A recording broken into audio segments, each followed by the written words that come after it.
welcome to our Crucial Conversation series. We are very delighted to have a guest today that has served his district, which includes most of Fort Lauderdale and Central Broward County since 2014. His public service actually goes back decades. President of the NAACP Youth Council in high school, as a city commissioner, vice mayor, and then serving in the Florida Legislature. Recently, he announced he would run for U.S. Congress to fill the seat that was left open by Representative Alcee Hastings, who passed away earlier this year. As a candidate who's known for talking to everyone and getting things done in Tallahassee, he has a great reputation for someone that puts in the work and brings people together. We definitely wanted to speak to him for this live cast. So please help us welcome a Florida representative for District 94 and a potentially future U.S. Congressperson for District 20, Representative Bobby Dubose. Hi there. How are you? Hey, I'm good. How about yourself? I'm doing great. So thank you so much for joining us. We're very focused on talking to people that can bring people together. So that's one of the reasons we invited you, and I'm very grateful that you made time to be with us today. So thank you for having me. No, absolutely. So first thing I wanted to talk to you about today, Representative Dubose, is your district. So you are running for U.S. Congress, District 20, and your territory overlaps with two of the other candidates running in the race, and there's a wide field of candidates for this race. Representative Hastings was known as someone who was a champion for the most vulnerable, and it's clear that whomever steps in to his shoes needs to be able to fill that void. What do you think makes you the type of candidate that will be able to take on that role and step into those shoes? That's a great question. I'll start out by saying politically, those are huge shoes. Congressman Hastings was, more than a mentor and a friend to me. He was one of my modern day heroes. And I personally don't think all of us collectively could fill his shoes because his body of work had just decades and, what he had to endure to get to where he was at. And also because of him, you have Representative Bobby Dubose. My objective is to grow into those shoes, to continue that legacy, and to expand upon his legacy. I am a son of Congressional District 20, born and raised there my whole life, product of, two teenage parents, the first person in my family to go off to college, graduated from the University of Florida, so I say go Gators, and returned home to my community where I live and I'm raising my family. Right off the 6th Strong corridor.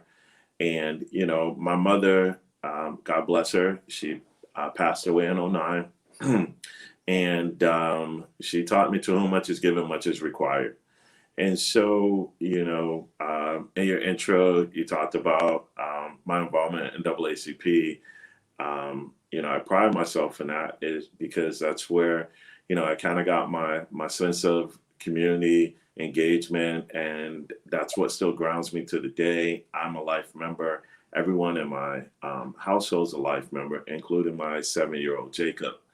I'm blessed to be married to the one Yvette Dubose, and we have I always tell people 2/5 kids, and they look at me and says, "Okay, that's funny math." Well, we have Jacob, who's 7, Ethan, who's 17. And I had the honor to help raise my wife's sister's kids, Michael, Malik, and Bree. I came into their lives when they were 1, 3, and 6. And now they're 21, 22. And today, Bree turns 26. So happy birthday, Bree, from your Uncle Daddy Bobby. And I'm super proud of you. She graduated from Florida State. She's back home. She's an educator. She's been teaching for the past couple of years. Again, I came home, got engaged, and local government, ran for city commission, served in Fort Lauderdale for approximately 6 years. Were there, took on many leadership opportunities, being president of Broward League of Cities, sat on the Florida League, a city's exec board.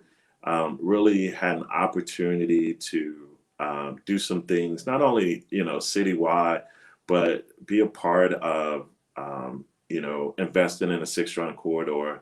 I like to say I had the opportunity to plant the seeds, to bring the millions of dollars to upgrade the infrastructure.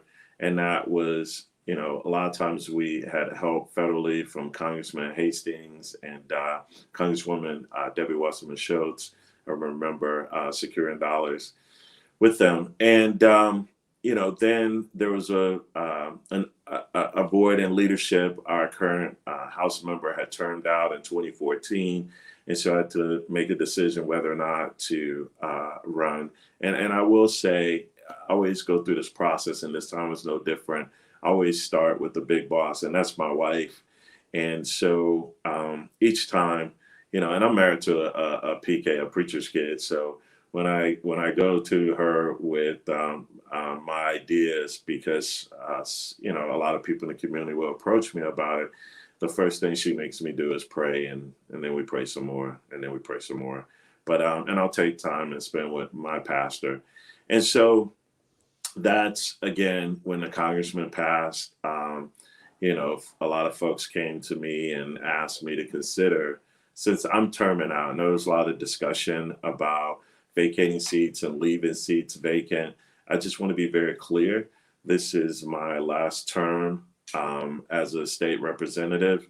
There's nothing that would allow me to be on the ballot in 2022 as a state rep. And so, I had the conversation with my wife, prayed about it, talked to a pastor, took some time, and collectively as a family, we are here to take the experience that I've had on the local level and the state level, and hopefully I can get into some more detail on that, which I think really defines or separates me from the rest of the crowd. I know it's crowded, and everyone in here is a fighter, for the area they represent, and that's great. But I tell people where the difference lies is in Tallahassee, being a leader, being in a minority, we stood and we knew we didn't have the votes, but we fought and we did our part by partnering with our allied partners, such as the NAACP, League of Women Voters, Faith in Florida, and the list goes on, our unions, AFL-CIO, all of them, and putting things in the proper posture, HB1, anti-protester bill, and we put things on the record because we knew as soon as it passed and the governor signed it, that one, if not several other groups were going to file a lawsuit, which happened. And by us doing our part and help putting it in the best posture, helped us, get these things at least legally, overturned or, help us out. Because being in Tallahassee for 7 years, understanding that the process is a lot longer, and being in the minority, we've learned that a lot of times our recourse are the courts, although they've changed. But the law is still the law, and we're still hopeful at times that the folks that are on these courts understand that, and so that's what we did this term as far as leadership. So that's pretty much Bobby Dubose, my tie to the district. I'm a regular guy, family man. Love my family. I'm always talking about them. People tell me, but they're just the core of who I am. I still live in my district. I live a couple of blocks from the 6-run corridor. I raised my kids, and I'm really happy to be here. Thank you for having me. I'm excited about the conversation. I'm excited about the opportunity to continue to serve and represent the constituents of District 20. Again, I'm a son of District 20, and I think that, and I know that I have the experience to represent us in a very toxic climate in DC, because I've done so in Tallahassee. Yeah, one of the reasons that we had reached out to you is because you've somehow been able to navigate the toxicity of Tallahassee, and when you announced that you were going to run um, for U.S. Congress, we thought, wow, what a great opportunity to put somebody from Tallahassee that knows how to deal with um, The toxicity. craziness. Yeah, well, I'll let you say that, but Okay, I'll say it. The yeah, craziness. yeah, that has been able to be successful because you've passed legislation that has been there for years, helping vulnerable communities and in your district and really for the state, because it's not that you're passing legislation that just impacts your district. It impacts every Floridian, and it helps every Floridian, and that's what we basically need. We need someone in Congress to help us do that. So one of the things I wanted to also talk to you about was you know the COVID-19 crisis and how DeSantis has been handling that in Florida. Um, Epic failure. Epic failure. Yeah. I mean, the majority of hospitals were reporting until recently, and I haven't checked the news today or yesterday, but the majority of hospitals are reporting that they need immediate backup to handle the surge of COVID-19 patients, and so the healthcare crisis is really at a multiple, like at multiple levels at this point. It's not just um, the lack of beds. It's other things. It's It's the everything. healthcare workers that are just exhausted. Tell us a little bit about the situation in your district, if you're hopefully if you're familiar with it, and what you think, if when you go to Congress, that you can do to help this from happening again, because we need to be thinking about the future, that we may have to Yeah. live with COVID. Yeah. You know, our district is no different from, other districts. I mean, we're impacted severely. The one thing that COVID-19 has revealed, it's the lack in access of healthcare, especially in Black and Brown communities. And we're disproportionately affected by the COVID-19. People are dying and losing their lives. I hope that, I don't have to deal with this again in my lifetime. This is a pandemic, but we have to be aggressive. We have to be bold. I know that, folks may argue on the other side about their rights, but people have the right to live. People have the right to be secure. And so, because the lack of, being vaccinated is causing other people to die. I'm just tired of losing friends and family members. I've lost so many. The first surge, before we had the vaccines, I lost 5 family members. Oh, And in 1 week, I have family in Detroit. My great uncle passed on a Monday, and the next Monday, my cousin passed. And then now we have a vaccine, and folks aren't getting vaccinated. And those are the folks that are in the hospitals. Those are the folks that are dying. You have to get vaccinated to go to school, and people have accepted that. I have to buckle my kid in a car seat, and people have said that. And these are things that were done to save our lives. This is no different. This is no different. So we have to be aggressive. We have to put this on the list of many things that are mandated to save our lives that people abide by. People do. I mean, we set speed limits, to help regulate the speed and save lives. And the majority of the people get on, and for the most part, they follow the rules. Why is this any different? People are dying. So, as it relates to the handling of this, I would definitely make sure that there's mask mandate. Um, we're dealing with this, and this is one of it's one of many, but it's very current. And this is where I take off my legislative hat, and I really just want to look DeSantis in the eye, just one father to the other, because I have a 7-year-old.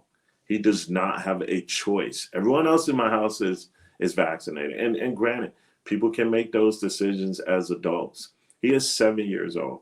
He depends on his parents to make sure that he is safe. And when we send him to school, we want to feel that he is safe.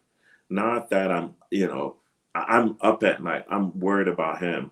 He's still at that age where he hugs me a lot, unlike the 17-year-old. But I hug him more. I hug him in the morning before he goes, and I hug him when he comes home, because I turn on the news and I see these stats. And then I got a governor who is playing games with my child's life, you know? I would make sure we have mask mandates. I would make sure that people are being vaccinated. I remember reading one story, and I think it was the teacher was not vaccinated. She took off the mask and just it infected the entire class.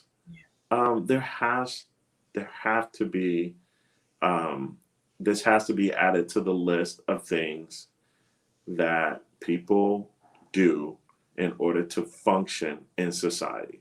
This is no different from the vaccines that kids have to get to go to school. To me, this is no different from having to get a car seat and buckling your kid up. These are things you do to save their lives. Exactly. Yeah, completely agree there. One of the other issues, Representative Dubose, that the COVID crisis has revealed to the country is that when healthcare is tied to employment during a national or a global crisis, um, that becomes a crisis in and of itself because people are losing their jobs, industries are being, decimated.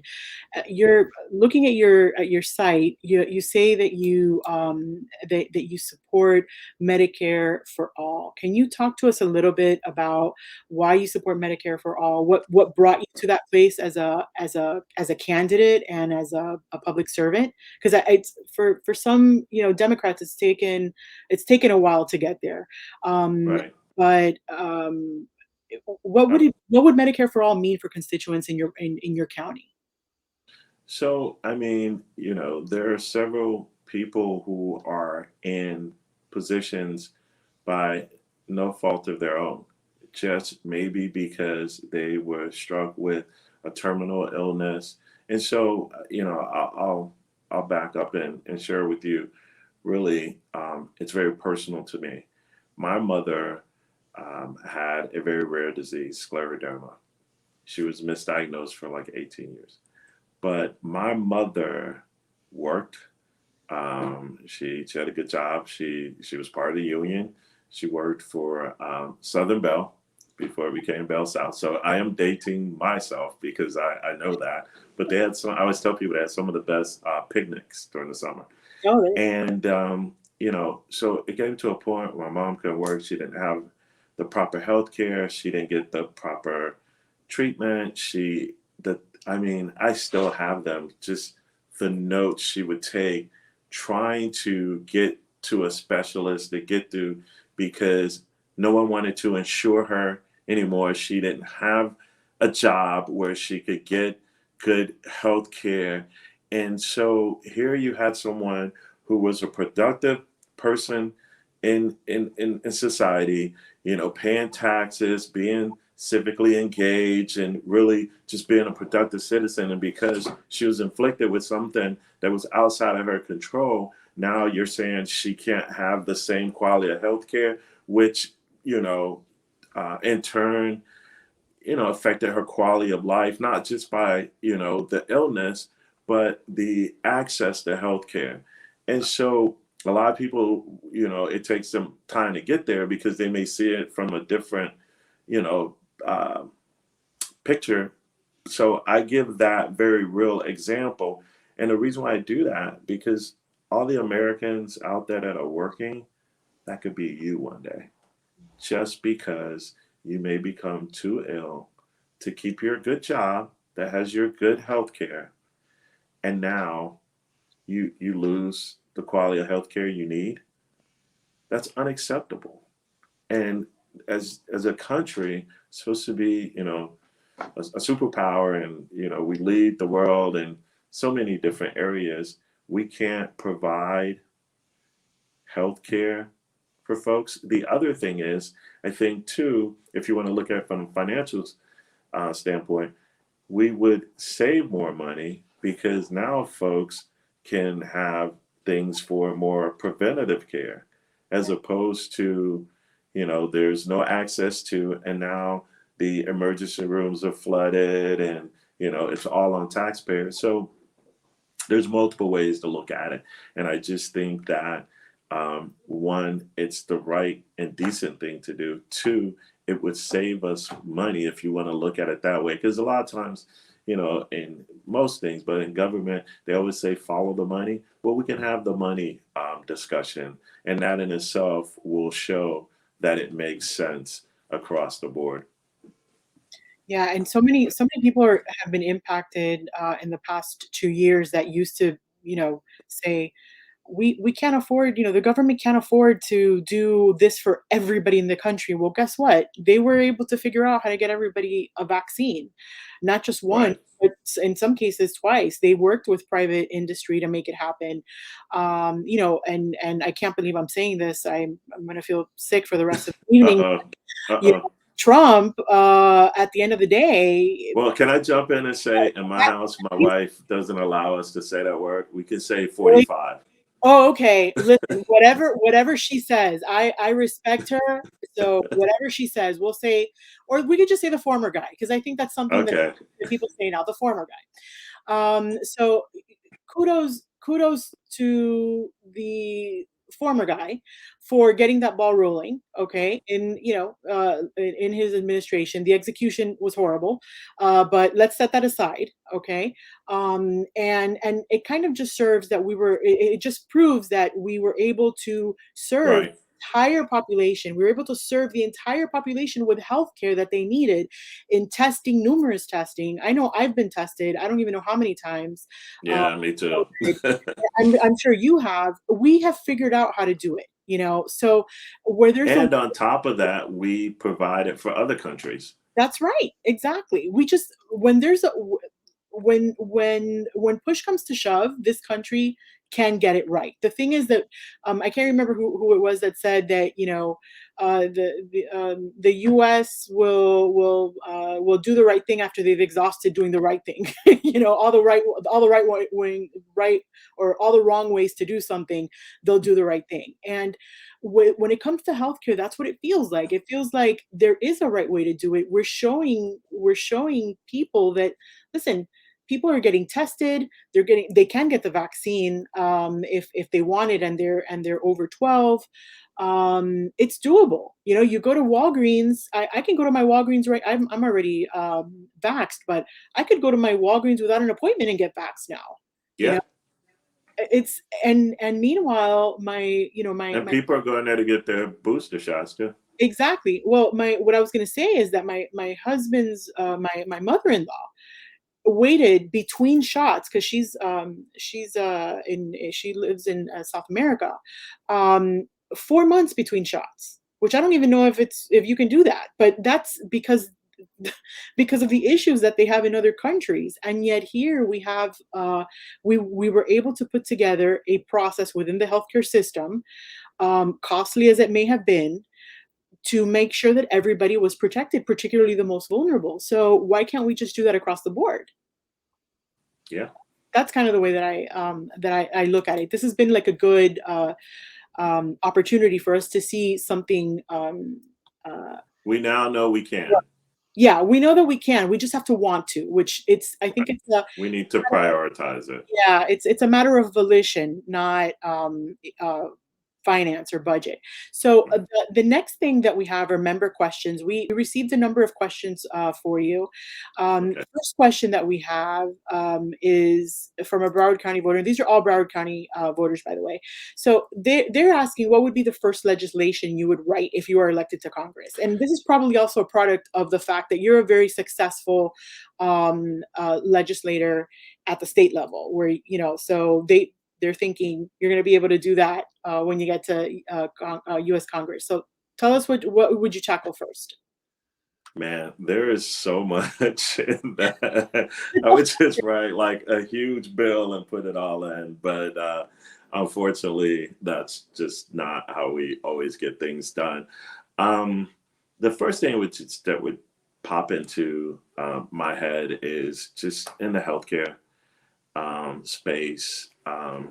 You know, we here recently in the Florida House, we put together a letter urging administration to come up with a federal program to expand the Medicaid because, here in Florida, we turn away billions of dollars and people are dying. And if there were a federal program that that could be written and passed, I think that would be the first piece of legislation that I would want to author because I know the impact it would have on Florida. I know the impact that it would have on Congressional District 20.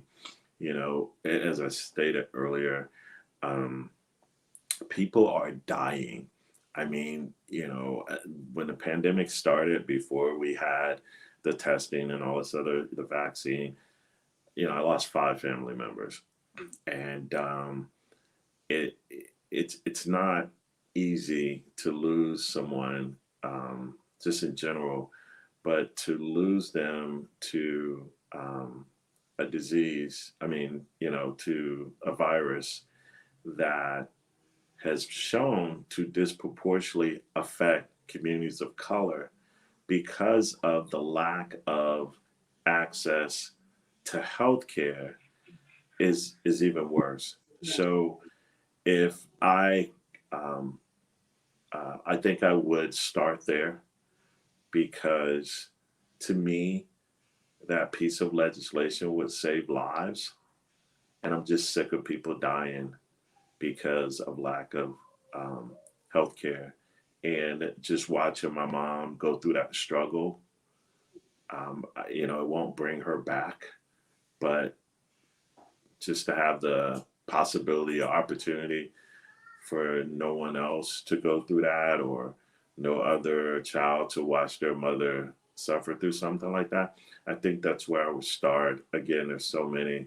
I would probably, if I could get that through, the next piece would probably be to work on working on restraint seclusion students with disabilities, because that's a piece of legislation that I passed this session. Call it like a legacy bill, because we've been trying to get it through for 15 years. I've had it for 3, and it protects some of our most vulnerable students, those who are in school who can't speak for themselves. And so passing that, I would just love to go to DC and take my experience and what I've accomplished and get that done on a national level so that the protections that our students now have in Florida, the rest of the country can experience. So I know that's more than one, and I probably could keep going, but I think those would be the first 2 that I would jump on. Well, that's it sounds like that's a great place to start, Representative Dubose. So the next question is about the Supreme Court. So the way that they're thinking that um, if you had the opportunity to have your voice heard in the decision, and obviously expanding the Supreme Court would require um, certain maneuvers in Congress. But what is your position on expanding the court? There's some Democrats that don't support it, that they want to protect the status quo. But where do you stand on this? I say expand it, and I understand where my fellow Democrats are coming from, and they feel like, hey, if we do this, then they'll do that. And maybe prior to 45, the former guy, the other guy, I think that was a strong argument. But what I've seen is just, the deterioration of any form of compromise from the other side. And what I mean by that is this past session was the worst session. And the things that I was dealing with and fighting against and leading the caucus, Democrats who we're in the minority, are things that, my parents, my grandparents told me about. The legislation, it's Jim Crow 2.0. It is, voter suppression. These are things that are supposed to be behind us, but yet it's here, it's in a real way, and it's on a national. It's not just Florida. So the response has to be just as swift and extreme, and it has to be on the federal level. And right now, in my opinion, the only tool we have is the Supreme Court, because they have systematically stacked the Supreme Court. So if we're talking about, status quo and things, they have done things that traditionally, I'll just give an example. This session, we're debating these bills, we're asking the questions, and one of my colleagues across the aisle said, simply because we can.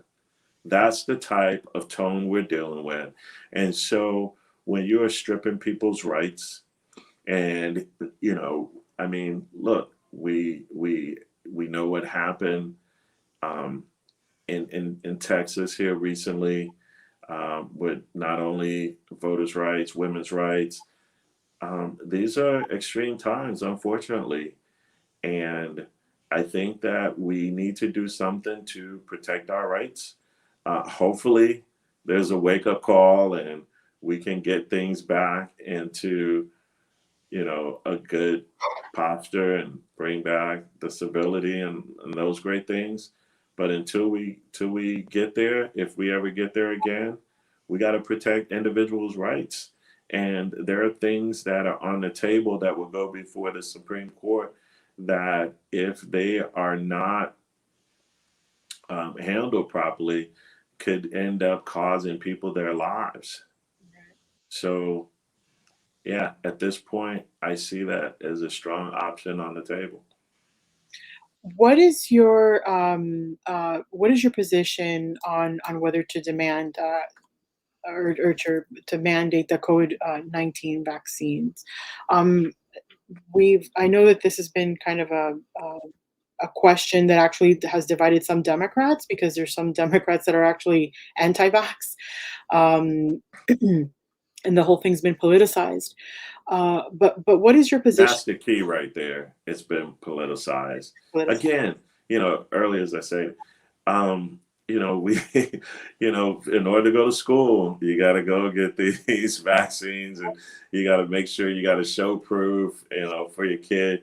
When I put my youngest in the car, I have to put him in a car seat, and we get a certain age, put him in a booster seat, and I have to put on a seatbelt, and all these things we do because they're designed to help save lives. Why is this any different? I get it, that some folks are like, well, that's violating my rights. But on the other side, I have the right to feel safe. I have the right to make sure when I send my kid to school that he's in the safest environment.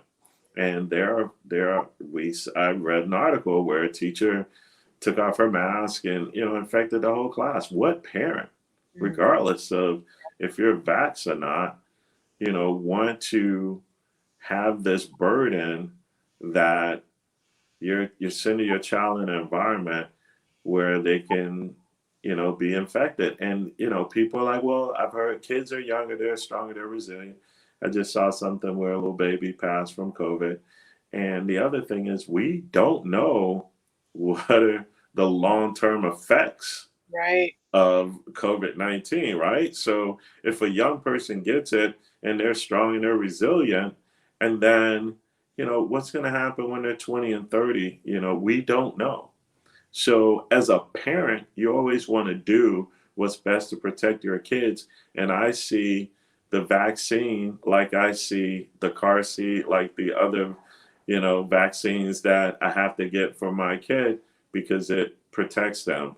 But we also need to do things to protect our workers. I mean, we have essential workers out there providing services. And, I had a friend 3 weeks ago, we had a funeral. I've just been like every week. And she contracted COVID from someone, but she was vaccinated and she lost her life because she had lupus. Oh, oh boy. So, folks don't realize that you may not be and the other person could still be, but you can still infect them and it could adversely, it could be detrimental to them. Right. So we gotta get this thing under control. It's affecting, again, if just doing the right thing isn't good enough, the financial impact, we see what this virus has done Right. to the economy. There are cool little businesses that are no longer around, and so there's so many incentives for us to get vaccinated and move past this pandemic. Absolutely. So one of the questions that we got, and again, you have a term limit, so um, you wouldn't be a part of the Florida legislators efforts on this, but they're asking, what is the Florida legislature's plan to combat a potential Texas abortion bill type law? I'm assuming that they're talking about Democrats because apparently the Yeah. Republicans have already said if we're going to write it, it's already being written or whatever. What recourse is there? I know So the Texas Democrats walked out. Do you see that happening in you see I that? mean, we can walk out, but our laws aren't structured the same way. They're still going to have the vote. Oh, I mean, really? Texas just has, different parameters and they have to have a certain number and so forth. We're just not designed that way. I mean, if 10 people are missing, 20 people are missing, it's just the majority there. Um, but I think what we'll do is what we did this past session. As the leader, I knew we didn't have the numbers, we didn't have the vote. We're going to fight, we're going to offer amendments, we're going to put certain things on the record, we're going to call out, how egregious and parts of it that are unconstitutional. And then once it passed and it's signed, then the lawsuit will be filed. But what we got to understand, again, this is a national effort and initiative from the Republican Party. This isn't just a Texas thing. This just isn't just a Florida thing. They do these things in a very holistic way. So we have to combat it in a holistic way. We would do our part on the state level to challenge it and send it and put in the proper posture. So when it goes to the courts, however, the way to combat it is, to support Nancy Pelosi's bill. I think it's Women's Health Protection Act that's proposed. These things are coming from a federal, comprehensive Republican plan. Mhm. So we need to respond in a way. And so right now, we have to respond while we are in the position we are with the administration, with the Senate, and with the House in U.S. Congress. And Yes. that's how we combat it. We'll have our battles at the state level, but the war needs to be won in D.C. Do you believe in basically codifying the right to the the right to an abortion, codifying it into law? Yep. Okay. Um, that's definitely something that's important to a lot of Democrats, regardless of what side they're on. That's almost we talked in the pre-show, we were talking about those single issue voters, Right, Democratic side.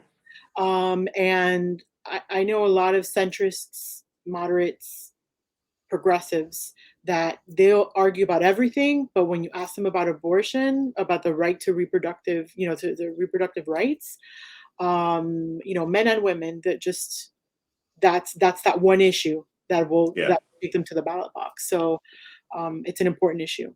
The last question that we have is about your outreach to Hispanic voters in the county. So I know that your county is predominantly Black, but you do have Hispanic constituents that also happen to be Black because they're Black Hispanics, Oh, and you have I actually know of you, and you have Hispanics that tend to sometimes forego voting for some reason right. because they don't feel that anyone's coming to them. And I think that's where that question came from. No. What are you doing as a campaign and as a political, as a public servant to reach out to them? And that's like an excellent question. And I recently had this discussion with a really good friend of mine, former colleague, Representative Cindy Polo. Oh, And Cindy's down in Miramar, West Miramar, yeah, and we love that Cindy. that yeah, no, I do too. She's Convinced her on Twitter day before yesterday. She didn't know it was me, but because I was signed in as one of our Twitter accounts for the Facebook page. But I was asking her, it's like, do we have to light incense, protest in front of your house, start a petition? Cindy, what do we have to do? And she's like, nope, no. She doesn't want to run. But um, you were saying about Cindy that. Yeah, no, Cindy's good friends to my family and my wife and I, and we had this same conversation, and we've been talking about ways to be more intentional and direct, and she's really helping me with that. We've done a little bit, and we can definitely do better. A couple of times we've offered some of our social media and in Spanish as well. But there is actually an effort within my campaign. Believe it or not, here's a fun fact. My wife's bilingual. She speaks Spanish. That She doesn't really put that out there a lot. So she helps with that, and she's sensitive to that as well. Not only do I have former Representative Cindy Polo helping me with that, I have some great friends.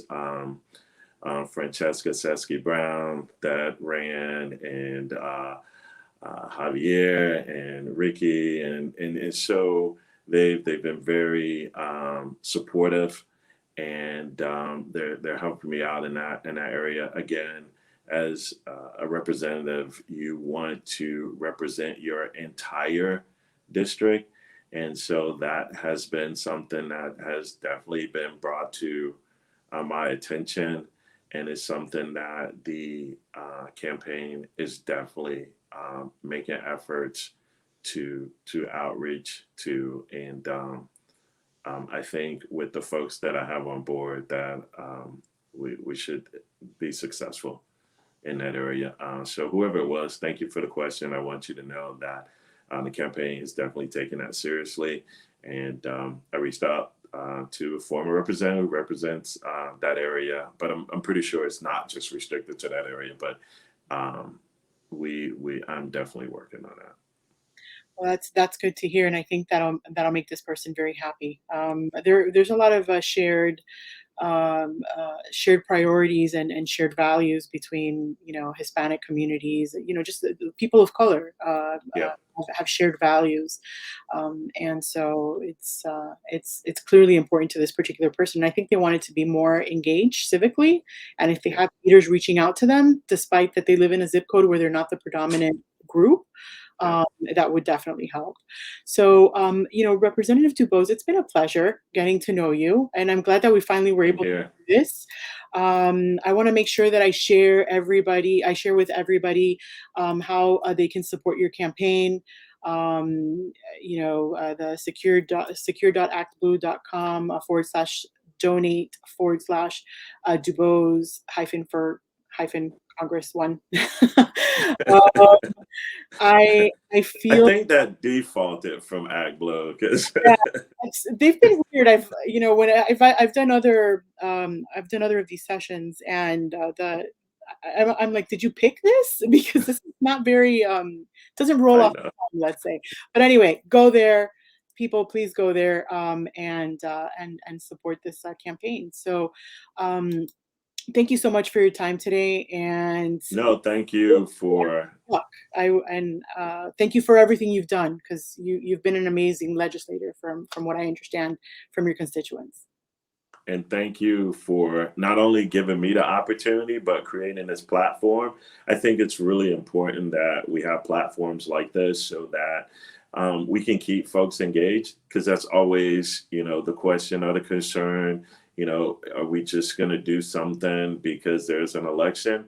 But for platforms like this, not only are they designed to continue to talk about different issues, because even once we get past this election, we have redistricting and other things that are very, very important to the constituents, not only of District 20, but up and down the state. We got a lot of work to do, Democrats, to turn Florida blue so that we can get rid of DeSantis. And so many others. We have to get rid Yeah. But we got to start with this governor, man. He's lost his mind with things that he's doing. So again, I want to thank you for the opportunity to have this very open and transparent conversation. And to all of your listeners, I ask for your support. I tell people you can engage the campaign. We'd love to have your time, your talent, and your treasures. And vote for Bobby Dubose, November 2nd, for Congressional District 20. Thank you. Absolutely. Thank you. Thank you, everyone.